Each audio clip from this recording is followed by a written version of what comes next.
નમસ્તે વિદ્યાર્થી મિત્રો. આજે ધોરણ 1નું ગણિતમાં આપણે 9મો પાઠ છે તહેવાર.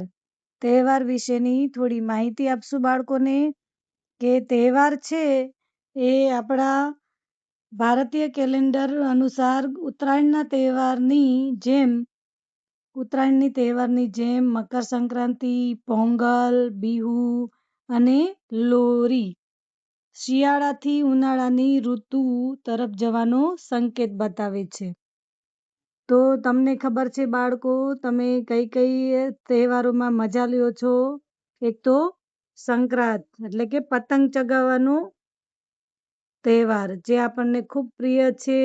અને તે તહેવારમાં આપણે લાડુ એટલે કે તલના લાડુ, મમરાના લાડુ, ગોળ, તલની ચીક્કી આ બધું જ ખાવાનો ખૂબ જ મહિમા છે. અને તમે બધા આ તહેવારને જાણો, સમજો અને શીખો.